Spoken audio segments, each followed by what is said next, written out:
Good morning and very welcome to the session. Um, Ladies and gentlemen, I will not this morning go through all the formalities again. I recognize from the names all the usual suspects from our earlier sessions that we had during the week. So just as a sort of a reminder to the house rules, when you speak, you're more than welcome to switch on your camera and your microphone. You're at any stage welcome to raise your hand and wait for the opportunity to ask Matilda a question. You're also welcome to post your questions in the chat box. Matilda can't see them, so I will facilitate then the asking of those questions or the comments. Yeah, and then open invitation to make this a nice and interactive session like we had yesterday. We are very privileged to have Mrs. Mathilda Robertson with us today.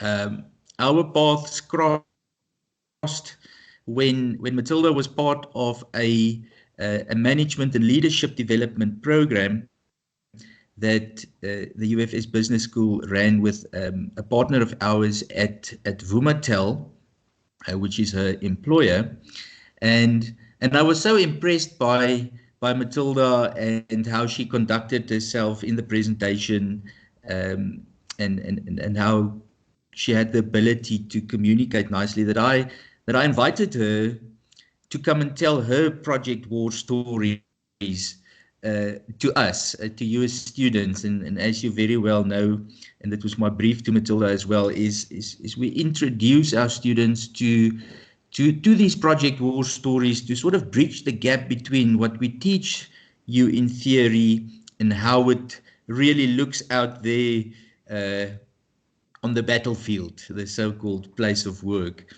And the idea is for her to come and share her story, and we can conclude with a lessons learned discussion. So Mathilda is the national brand manager at Vumatel since 2015. She oversees brand integrity and ensure that the Fiberg network operators, marketing initiatives, communications, product and service offerings all align with the overall brand strategy. She's also responsible for managing internal projects from start to finish, with honed experience in process development as well as strategic and marketing concepts that drive brand equity and awareness in the increasingly competitive telecoms marketplace. Mathilda, with that short introduction and very impressive one, we look forward to hear your war story this morning. Over to you. Hi, everyone.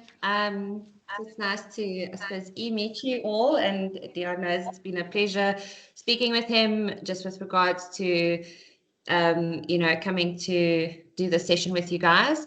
It is the first time I'm doing one of these sessions, so please do forgive the little bit of nerves. It is a bit daunting staring into a blank screen when you can't see people. So, but yeah, I Mathilda, do.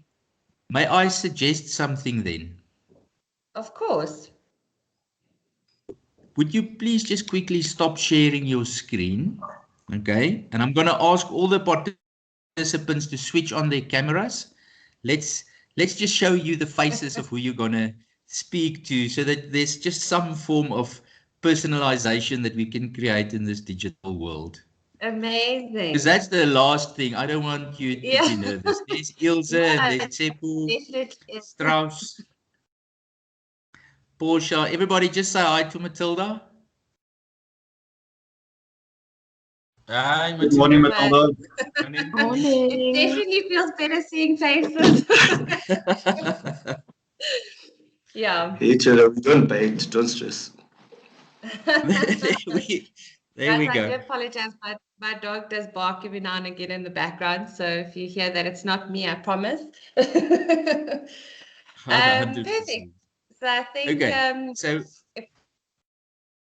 So when you now reshare, just to remember to switch on your include computer audio button. Here we go. Excellent. Perfect. Okay, so I'd like to just you know, chat to you guys about what it's like in the work world. I've been in the work world for a couple of years, and definitely is a privilege to study and to learn things in the classroom. But yes, I think, you know, the value in these sessions is just absolutely amazing, because what you learn in the classroom and in theory a lot of times doesn't really make sense when you get to the work world. And for those who are studying and working, I'm sure that you know, you experience that in your own world as well. It is challenging, as Dion said. I've recently finished a course with the university while working and stuff. So yeah, definitely comes with its challenges, but 100% worth it. Perfect. So I do just want to say to you guys, I didn't want to make this a formal session. It really is about me just coming here on this platform and sharing with you guys. So if you have any questions, please feel free to interrupt. And yeah, ask any questions, and I will try and answer your questions to the best of my ability. Where I don't know the answers, my screen tends to freeze. So, but yeah, just for the agenda today, let me see if this is working. There we go. So Dion's obviously done a short, somewhat introduction of me, which is great. Thank you, Dion. So I don't feel like I need to jump into that. But yes, so as mentioned, I do work for Vuma, or Vumatel, as people would know it as well. The company is, just to give you guys some context to the company, I'm sure you guys might know, might not know about Vuma, as I believe you guys are in Bloemfontein. So yeah, I definitely, the company started in 2014 as a startup. I had joined the company in 2015, and I've been there since you know, since then. And really, it has just been quite an experience to travel with, you know, or go on this journey with a company where you really witness it going from a startup, you know, almost to an upstart, and then evolve into something much bigger. And it really has been just such a pleasure. And I think it's a very unique experience and a privilege to sit here today and be able to say that. So with that being said, that's kind of the introduction to you know, how and my journey with Vuma. And Vumatel is a fiber to the home company. Yes, and that is exactly what we kind of use to connect. Well, hopefully, majority of us are sitting here today on a fiber network, whether it be through our company or any of our competitors or ISPs, you know, making it possible to do things like this. So yeah, with the agenda today, I'd love to take you guys through a bit of the, you know, a rebranding experience, joined up with some of the campaigns. But really what I wanted to do today was take you guys through the fundamentals. I find synergy between those two, and not really dive into so much theory. I believe you guys in your project management course have enough theory to almost absorb and to take in, and that comes with all courses. Yeah. I mean, exactly. So it's really, I don't want to sit here and lecture you guys on what theories there are and stuff. Really, what I do want to do is highlight some of, you know, give you some context into my world, and really what stands out in the synergy between what I would like to share with you guys today. So yeah, the agenda just for today is basically unpacking that picture, you know, looking at the bigger picture, understanding the brand and the scope of work with your role, brand versus a brand refresh, change management, and then obviously just leaving enough time and time management, which is very important. So as I said, I work for Vuma. We are a fiber to the home company, and really our why is we exist to empower ordinary people to do extraordinary things, and we do encourage that people choose extraordinary. And the process of how we got here is what I would like to take you guys through. So I saw this on LinkedIn, Dion, I believe you liked or shared it as on LinkedIn as well. And I was like, I have to put it in. But yes, I think there is and it took me a long time to figure this out as well. When I started diving into the branding world, it is my passion. I get very passionate about it. So if I talk too quickly or too much, please don't be shy to tell me to stop. The difference between marketing and branding, I love this, is that, marketing is like asking someone on a date, and branding is the reason why they say yes. And it's just, when I saw that, I love it. And I always think of it when people ask me, yeah, but don't you just work in marketing? And I'm like, yes and no. And then it is a conversation that you almost want to dive deeper in. But yes, I just wanted to bring to light for you guys a bit of a brand world, and I think, and just to give you some context, I'm going to go back a bit there. I do think that while I take you guys through this, for what I would like to try and get across today is not that my role is in branding and that I'm passionate about branding and this is the brand that I'm talking about, but I want to use the brand that our company brand that I work for, that I'm very passionate about, absolutely love the brand, traveled a long journey with it, but really use that to highlight to you guys the importance of understanding the difference between marketing and branding, and really just whatever project you guys do, whatever work you do, really just take that into consideration, whether it is that your role as a project manager or your role is an installation person or whatever the case is, to understand the fundamentals of your brand or the brand that you are working on. And then I want to highlight the importance of that. And hopefully that will make your lives a lot easier when you work on things. So just with regards to, If I could just come in here, I have to admit I've never actually thought of it like that. But your project has a brand. If you think of it like that, you got to know what your project stands for, and when you communicate it, everything that you communicate about your project is the project brand. So we have a company brand, a personal brand, but we also have a project brand that we have to take cognizance of, although it might not be formalized.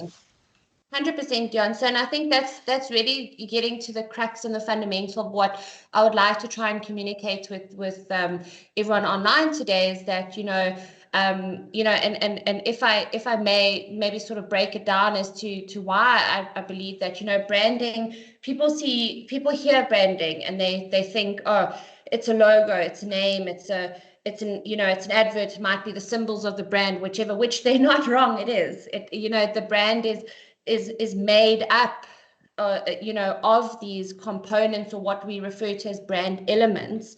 However, when you look at companies such as SA Cricket, Telkom, SA whatever it is, the brand is what people say about you. It like that, going back to the tag of what's the difference between marketing and branding, it's the reason why people say yes. Not a date, I suppose, but yes, definitely, it's the reason why people say yes to ordering your product. It's the reason why people believe in what you believe. When this isn't in the slide, but just really just talking about it is quite interesting, is that when you research brand symbols, it's something that was even my mind. I was like, oh my gosh, this is amazing. Is that,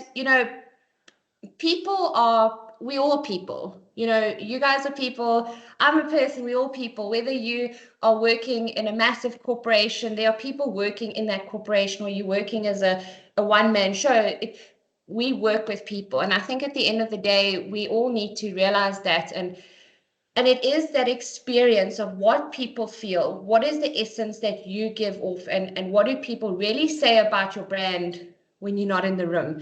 It's like what people say about you when you're not in the room, right? And that's sorry.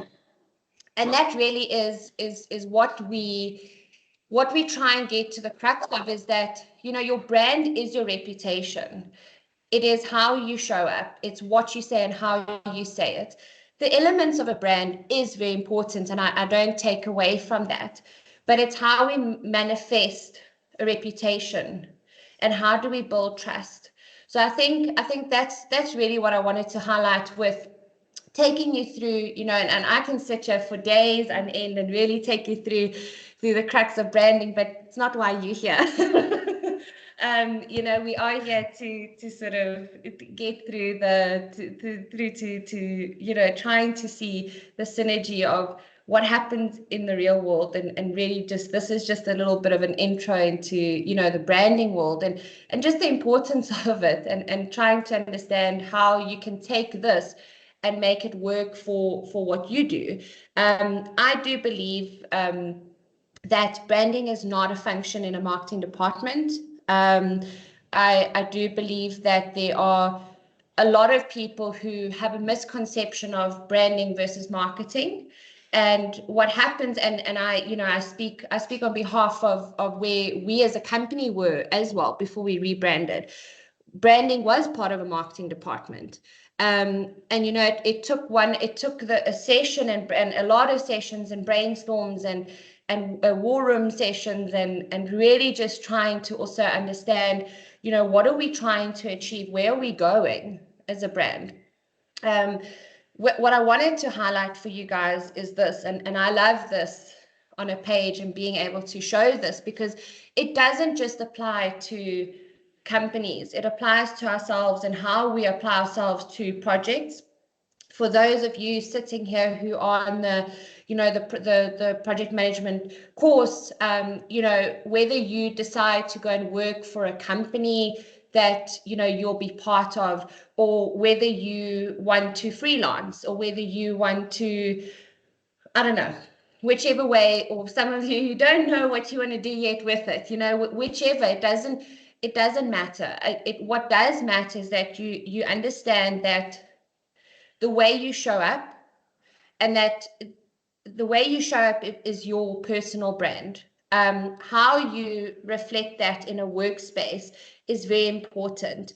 From a company perspective, what I do like about this image is that the crux of it is that one needs to understand what the intent is of the business. What does the business want to achieve? So if I have to relay that into perhaps a project management way, and forgive me, I didn't study project management, so if I get this wrong, or, or maybe you guys can correct me, or if there's a better way of explaining it. This is the big test, Mathilda. This is the big test for you. Yeah. This is the big test for you. But really just understanding what are the outcomes that need to be achieved. What is the business asking? What is the project asking of you to achieve?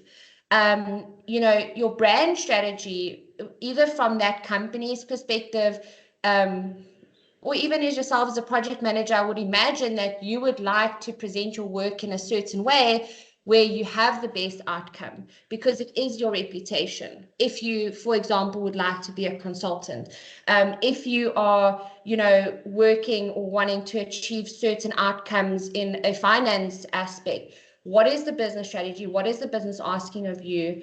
Does that align to brand strategy? Because ultimately, our brand strategy is what determines the way we show up, the way we represent ourselves. It's our reputation in every single department of a company. It's not one brand manager's job to make sure the brand is lived out or executed to its highest standard. It's a culture that needs to be lived out. Before I carry on, are there any questions so far, or anything you guys would like to add to that? From the audience? Anything? Where's Telly? Telly had 20 questions yesterday. No worries, we can carry on. And I think if you guys want a bit more depth or clarity, please do put your hand up, and I'm happy to elaborate. I also just don't want to go sit here for 3 hours. Mathilda, Strauss has a question for you. Yes. Hi, Matilda. Sorry, maybe I'm a little bit ahead, but if I look at your marketing ways, if you look going back to, you say it's now about 7 years, 6, 7 years, you're working for the company. How did digital marketing influence then regards to now? So it's Strauss, right? That's correct, yes. Strauss.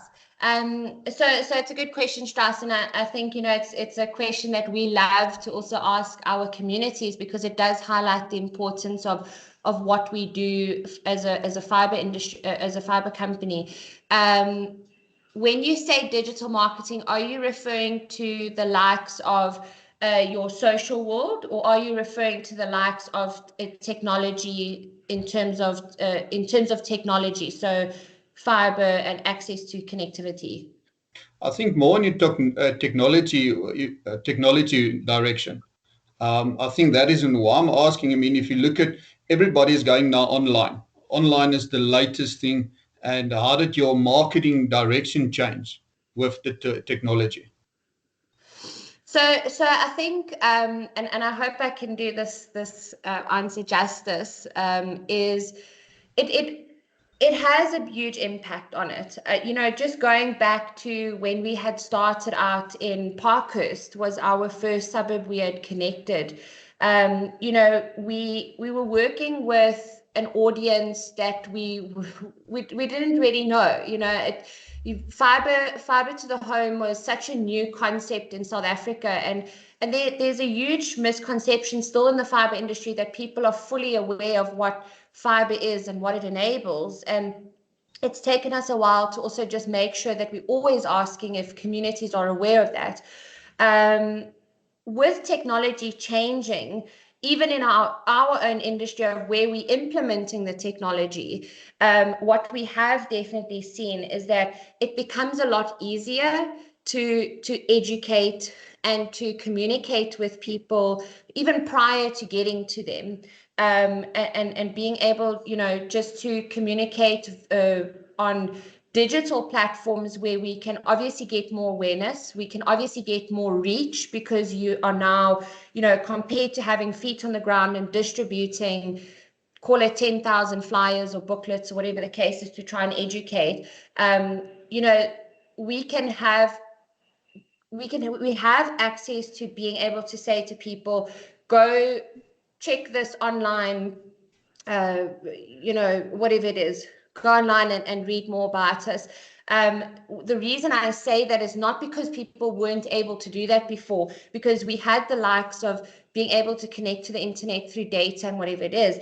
If you look back at the history of data in South Africa, you know, what we do find ourselves to be very proud of is that through implementing the technology like fiber in South Africa, ultimately what has happened is that the data prices have been able to be driven down, giving people on the other end, so in theory, our end users, giving them the capability of almost that abundant access at a better rate. You know, when you look at how mobile data was used and the cost there of 6 or 7 years ago and what it is today, I mean, we all pretty much, I'm assuming, would sit with uncapped fiber at home, paying almost half of what we used to pay for the same time or sessions of time using the internet at home at a better rate. So I don't know if that answers your question. 100%. Thanks very much. Appreciate it. Pleasure. Thank you, Matilda. And Chris is also asking, I mean, you had a brand, then you went through a rebranding exercise.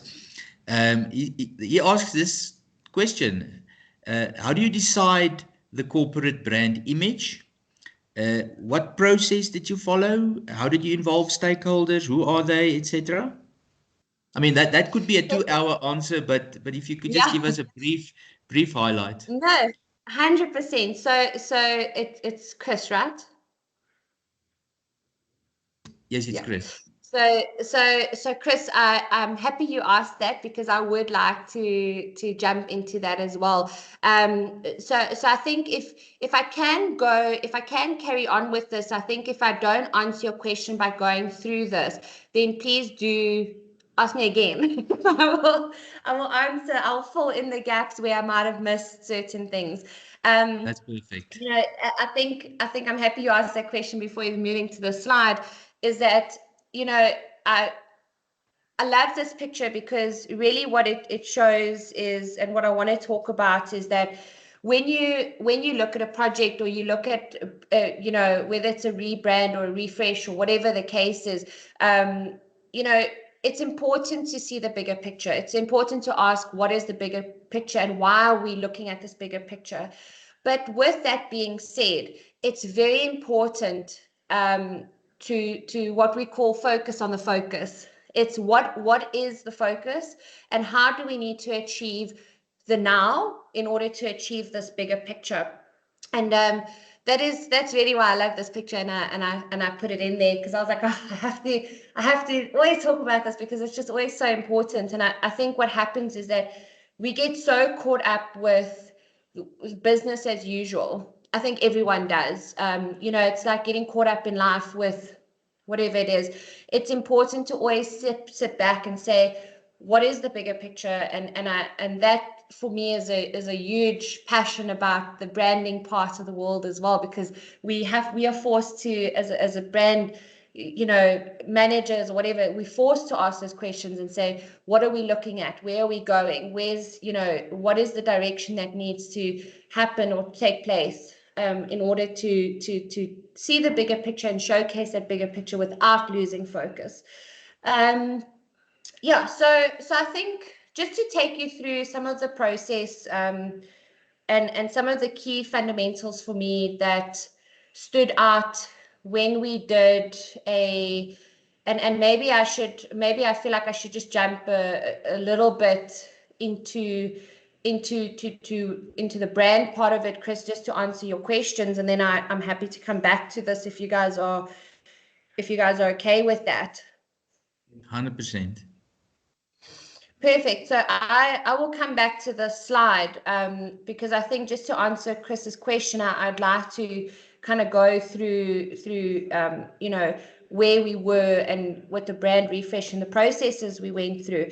So what we looked at is, you know, what is the bigger picture for Vuma, and what needs to happen, one, for us to stay relevant, and one, for us to move forward. So what we had decided was that we need a brand evolution. And for some of you who might know this, if you don't, and if you do, I apologize that you have to hear it again. But what a brand evolution is that times change and brands need to change. Business objectives, targets, and our audiences change as we expand. You know, just talking about an audience to give you an idea of you know, just some insight into our world of why we and I use the word desperately loosely, but why we desperately needed to look at what our brand is and why we had to evolve it is that from when we had started how it started Vumatel in 2014 till today, which is and I'll take us back to March of 2021.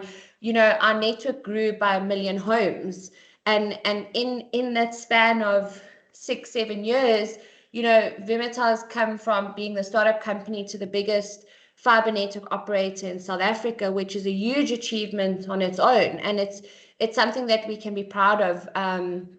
You know, obviously it comes with its challenges, especially when it comes to the disruptive nature of our business. I'm sure some of you might be sitting on the other end and be like, yes, I've got Vuma and I've had my issues with Vuma. Hopefully it's not all bad.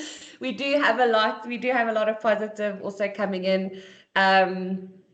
As long as you have good connectivity today, then I'm sure that's a good advertisement. Yeah, no, exactly. Exactly. Yeah, so just in terms of our audience, as to why we also realize that, you know, we need to change it beyond our network growth. You know, Vuma needed to evolve as a brand to achieve more as well, and we have, you know, such a ambition to be be in the forefront of our industry, you know, which I think we're doing quite well with. You know, we've obviously have our 2 product offerings had launched, and that was really also why our audience had changed, is that we had gone from what we call leafy suburbs, in communities where we started deploying fiber, and then what we looked at was how do we innovate, and how do we drive this even further, and really be at the forefront like we would like to be, and that's when we launched. Very interesting enough, as we were doing the rebrand, we launched a brand new product offering, which was our reach network, Vuma Fiber Reach Network, which is into the communities such as Soweto, Mitchell's Plain, etc. So yeah, that just to give you some context, some context into you know, the reasonings behind a brand evolution as well.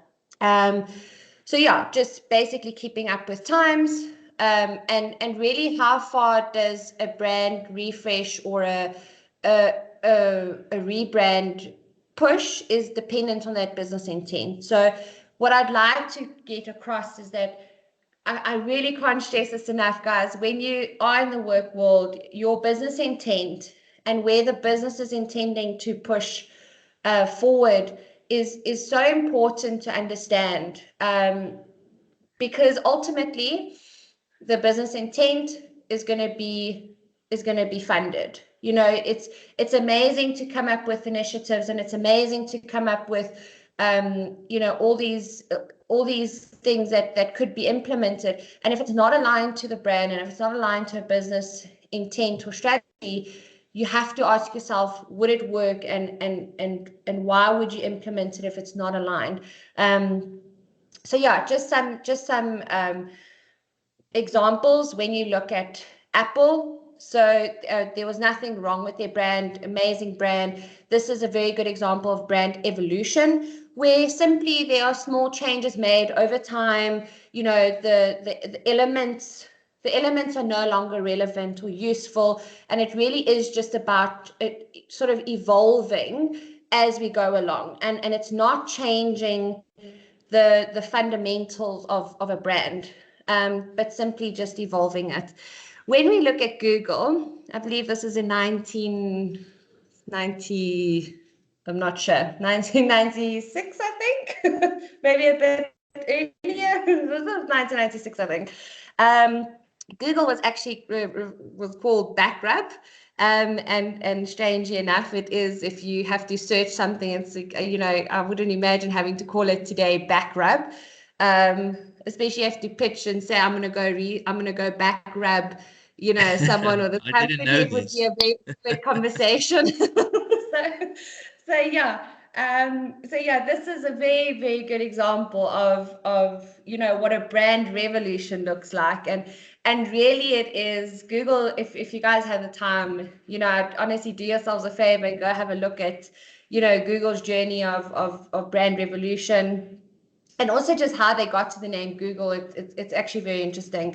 So yeah, that is changing. That's completely changing the look and the feel of something, and really just looking at the business intent, looking at what influence, you know, the strategy influence of the change.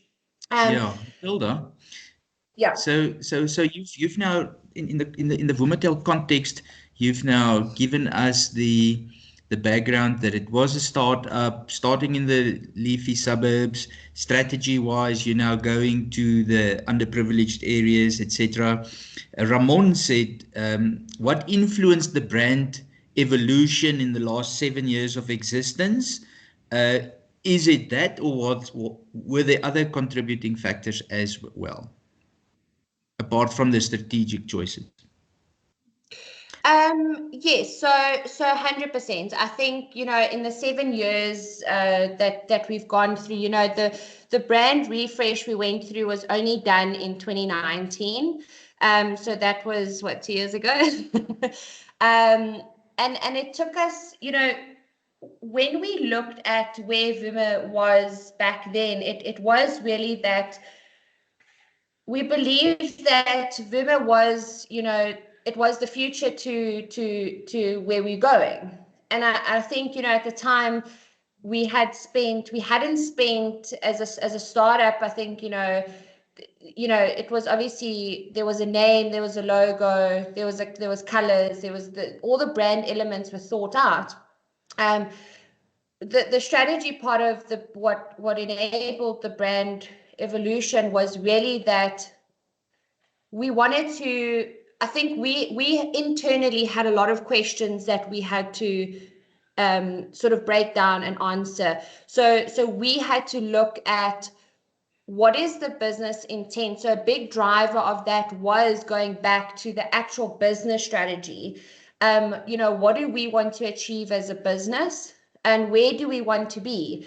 So I'm going to skip past these because I think these are just examples I've put in of Sure. evolution versus revolution. And this is, to answer to part of the answer of the question why I'd like to come here is that we looked at Vuma and how people perceived with the brand, and it really was just, we were seen as the Mavericks, and it had this very sort of disruptive nature of, Vuma's coming in, and it was great. We achieved what we had to achieve with the brand at the time without evolving it. But from a strategic perspective, we had to answer business questions and look at where we would like to go further. From a tactical perspective, our old logo and the way we showed up was very I don't have the right word. It was very call it desensitized to human interaction.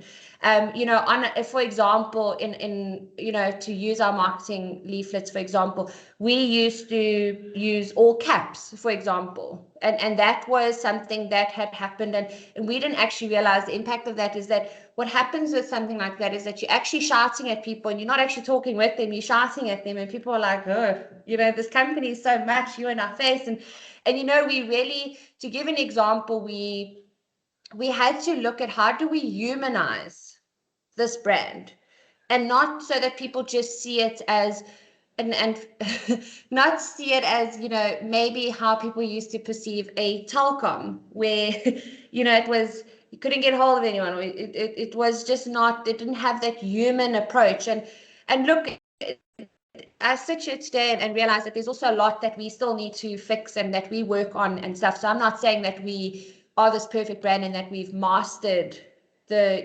humanizing this brand. I think there's a lot that we still need to work on and that we are working on.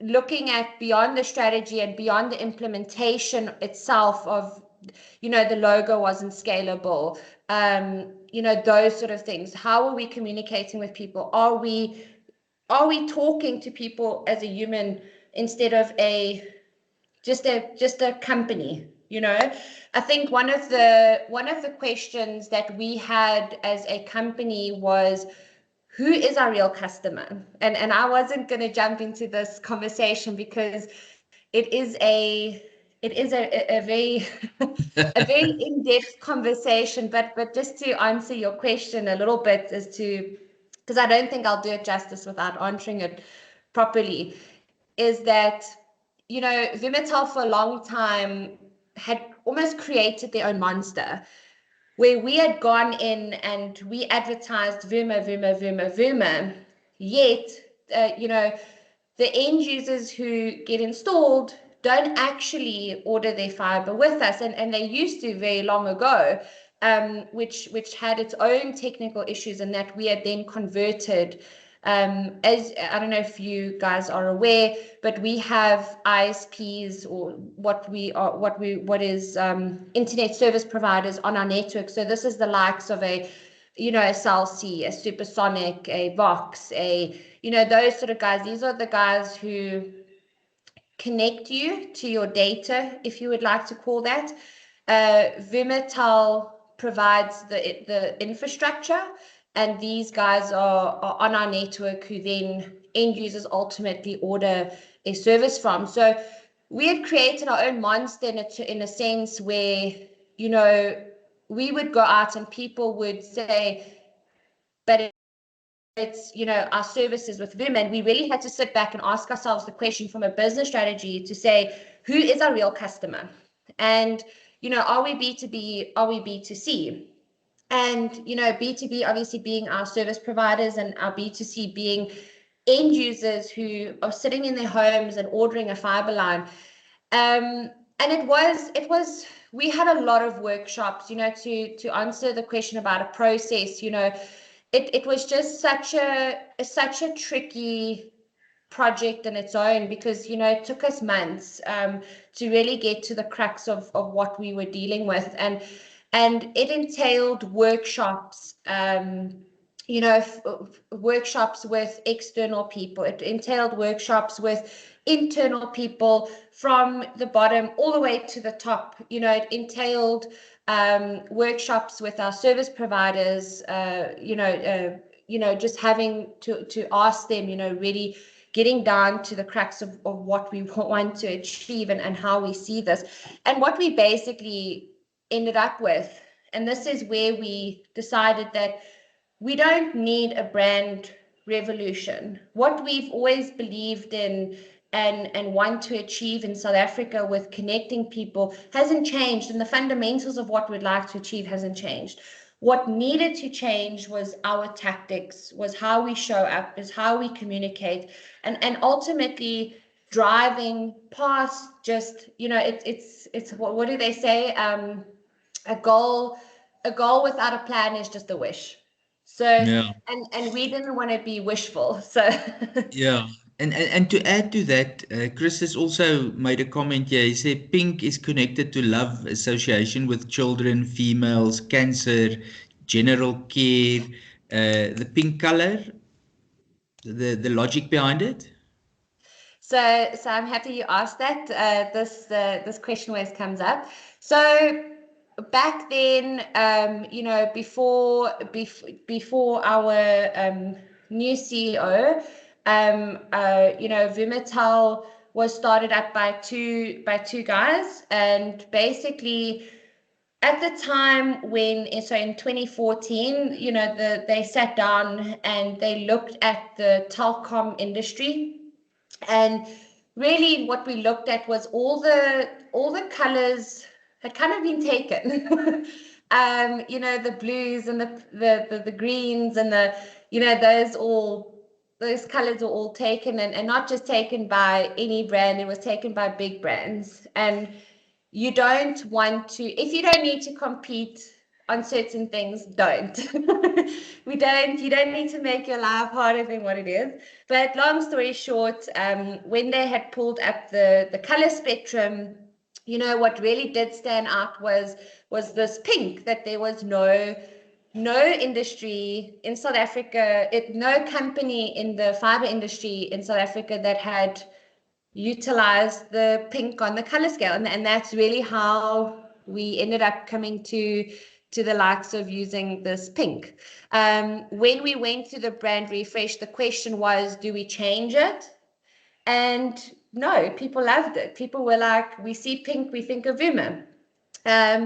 So yeah, I mean, I think there is, I think it's just such a unique piece to our brand elements, and I wouldn't change it till today. Honestly, and what's better than for me to work for a pink company? So pink is one of my favorite Lovely. colors. Listen, Yeah. we sort of have derailed the flow a little bit. Yes. I'm just cognizant of time. We have about 12 minutes of your time left, and I think you wanted to spend some time on the process of Yes. rebranding, etc. So maybe we could shift the conversation there if you'd like to. Perfect. Yeah. So, just this was all part of really just what I wanted to take you guys through, which was, going through the process of looking at everything that we needed to sort of. There's the shouting, as you guys can see, where we used to shout at people. Yes. Yeah. But yeah, really just showcasing where we were to what we are today. Really understanding, what is the brand that we want to show up as in, and how do we, from a strategy and a scalability perspective, is how do we build our architecture out of our brand. And Vumatel had decided then that a monolithic brand structure would be better. I think, just to get to where I kind of wanted to go through with you guys is that I'm just going to go back to that other slide, if that's okay, because this was all part of just the rebrand, what I wanted to take you guys through. Oh, sorry, too fast. Here we go. Just give me one.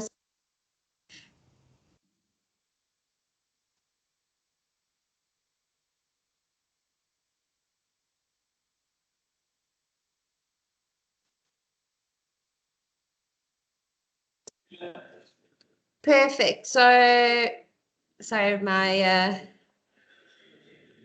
house is just getting vacuumed, so that was not great. But okay.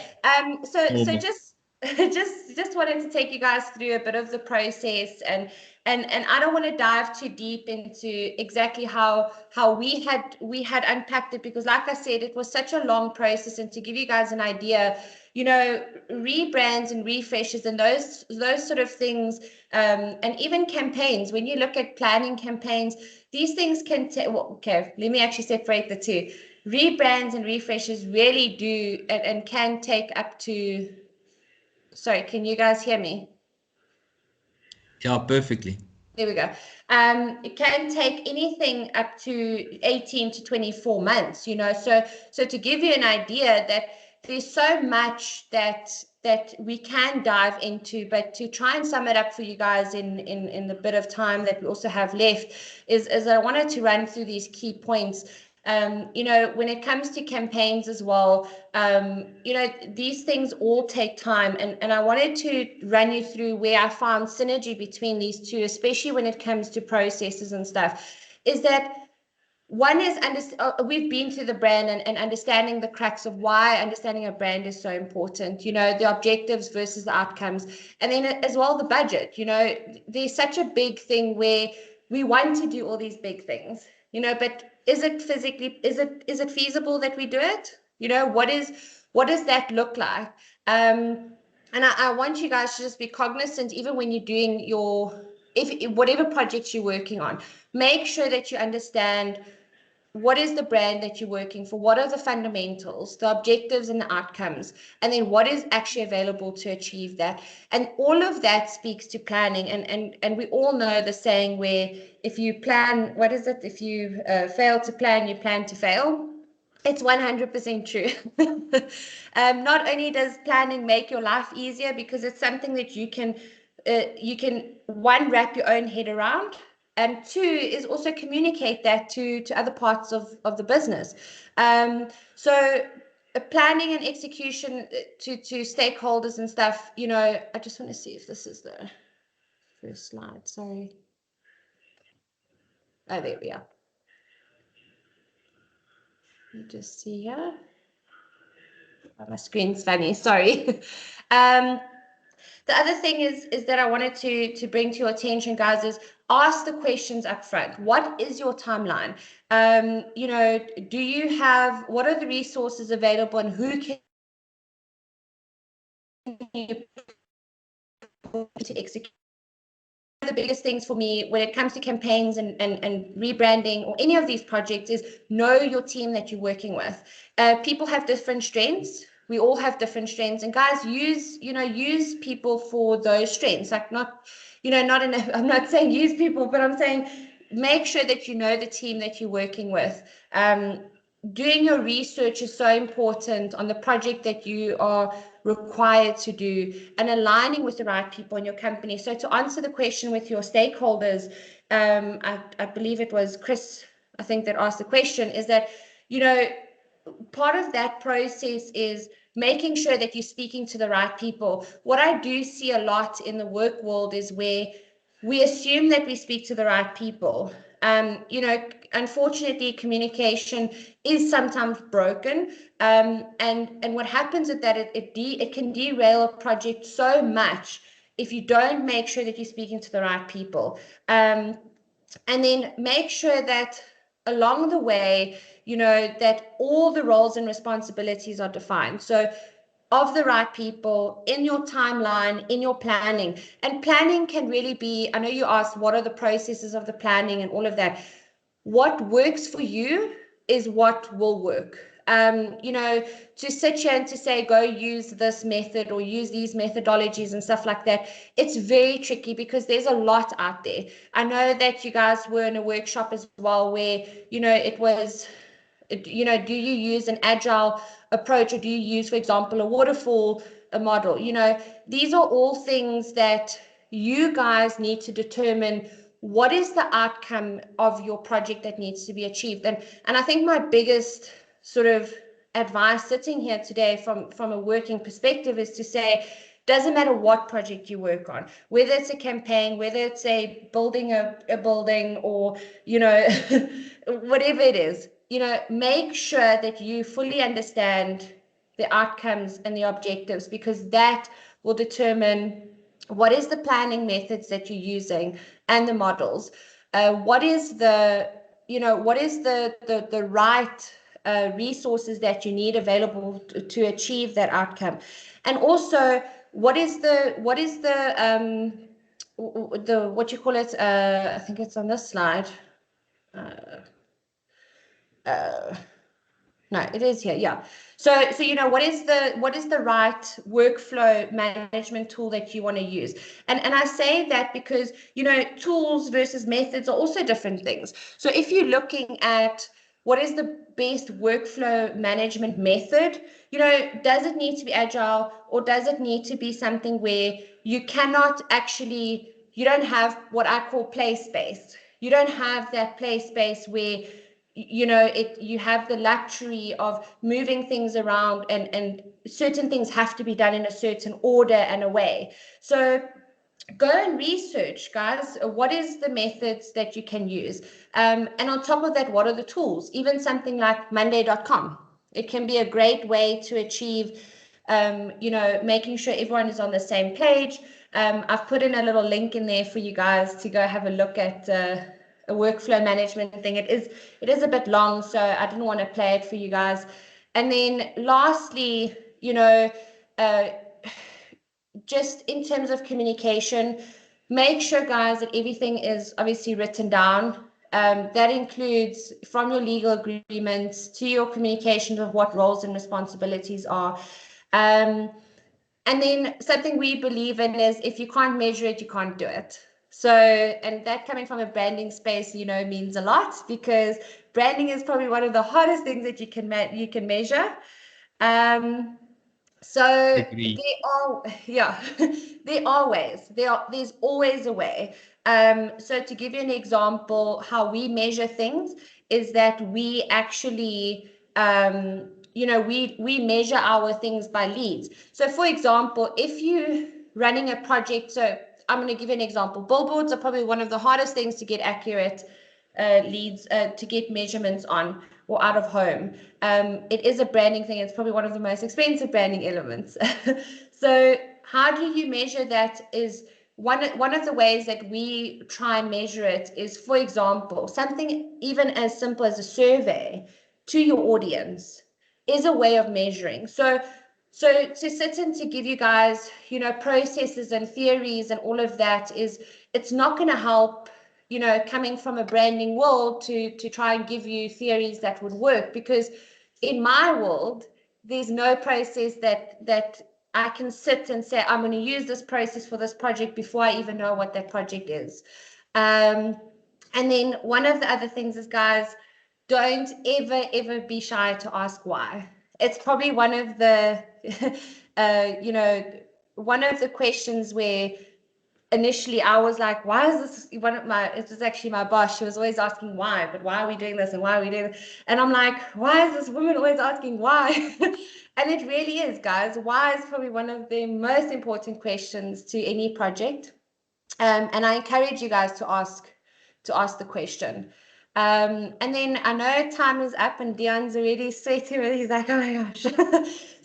So what I wanted to share with you guys was just the last sort of thing. And Dion, if you want, we can, obviously you guys can look at it afterwards. What is happening? No, you're more than welcome to play. But it really is, guys, part of communication that I believe is something that's very important, and I would imagine in your world even more so, is change management. Whatever projects you work on, big or small, I would believe have some sort of impact or change, either in an organization, the outcome of what you're trying to achieve. And I really can't stress enough that is something that a lot of people overlook. So I do encourage you guys to always go and look at including part of your planning. At the end of it is leaving enough time to, obviously, for the stakeholders to digest the information that you are putting forward, but also to make changes. Give people the opportunity to make change, because sometimes that change is what really makes or breaks a project. I don't know why it's not playing. Sorry, Dion, I don't know why it's not playing. Maybe you can just take it out of presentation mode. Yeah. Let's see. Oh, I don't know what's happening. Okay, there. I think that's...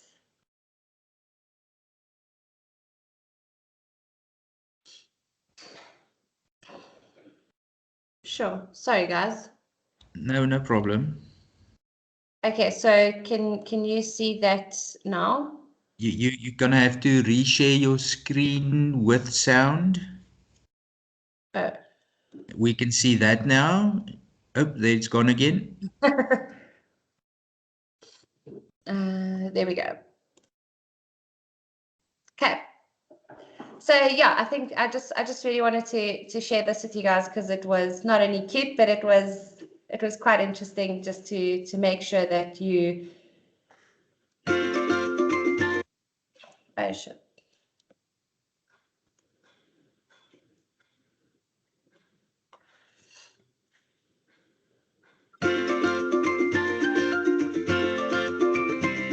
Every day we manage to navigate an exponential amount of changes in our lives, big and small.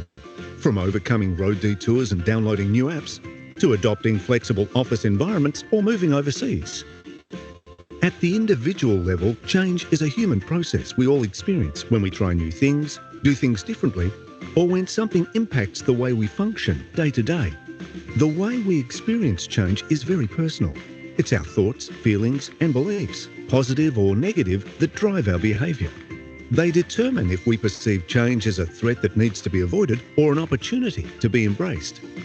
How we respond to change can determine the success of projects or transformation initiatives, and when we consider that organisations are comprised of groups of individuals, the challenge of change management becomes so much greater.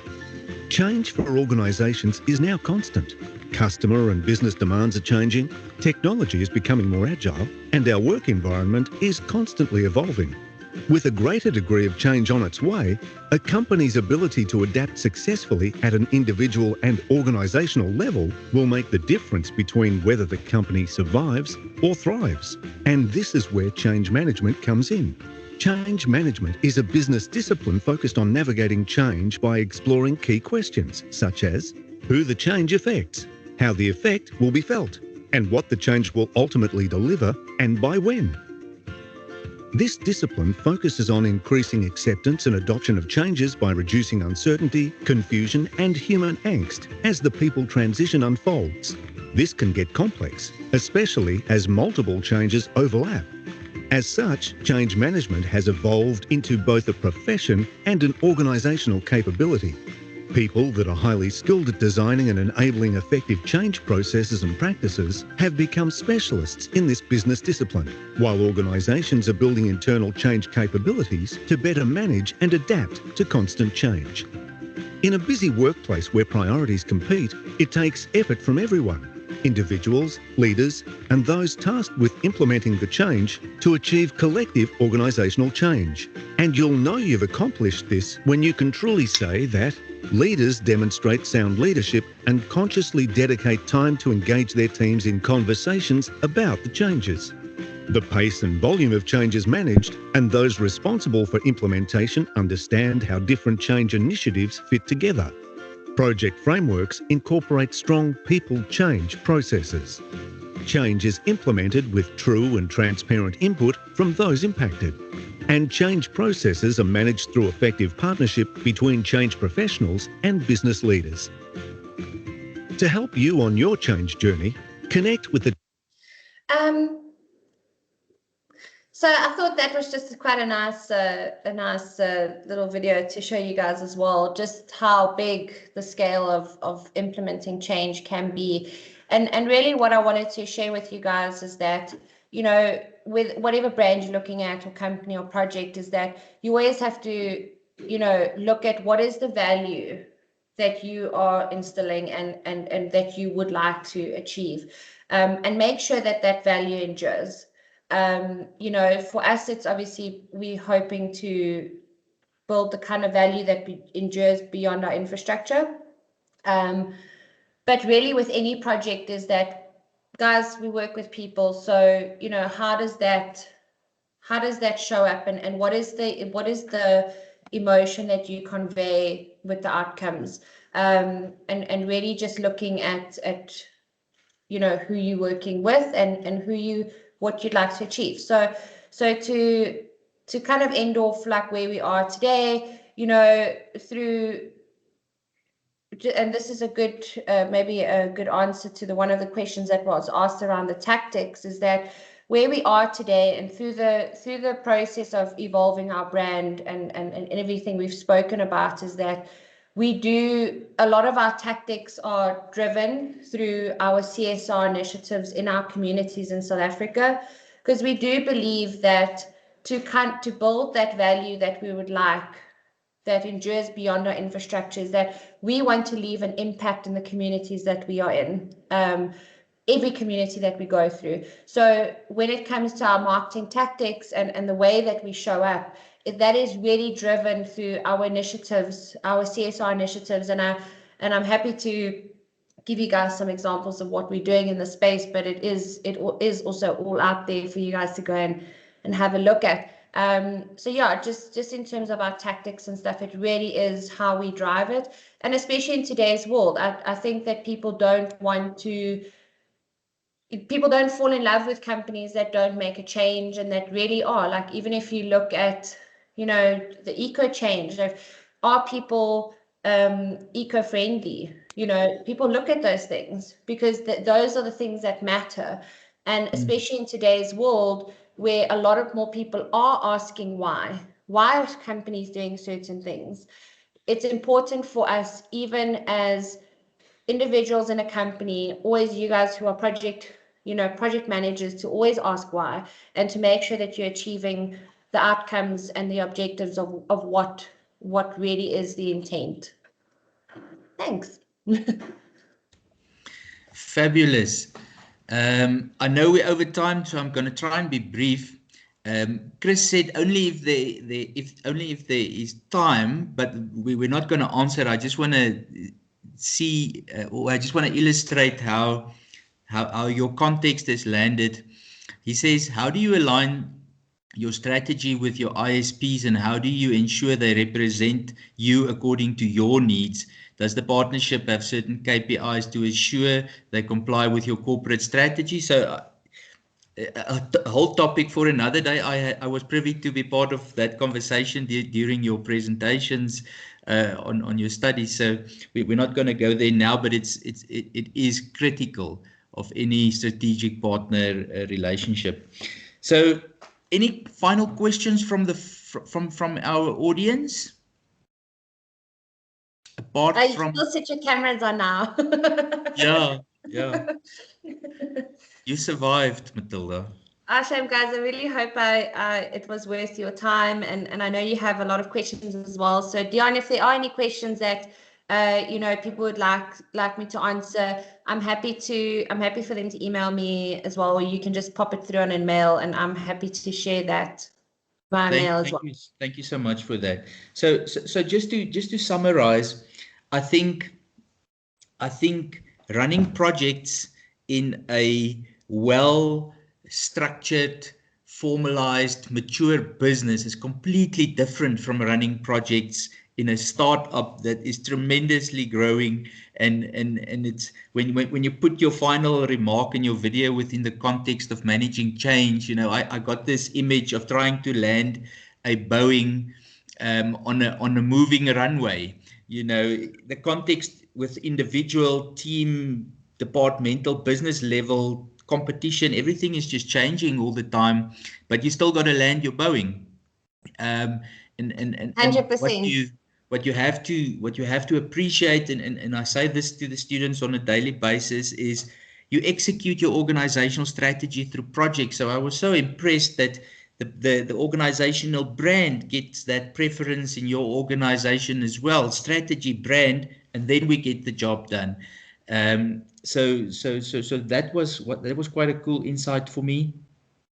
You spoke about the brand reputation and obviously the promise then that you make to new markets and new customers, and not just what people say about you, that your existing clients. I think that's very important. And then the ever important thing about understanding your stakeholders, making sure that there's transparent engagement, that there's alignment, to ultimately sort out your project. One final question from me, and I don't know if you are at liberty, and you can say if you're not.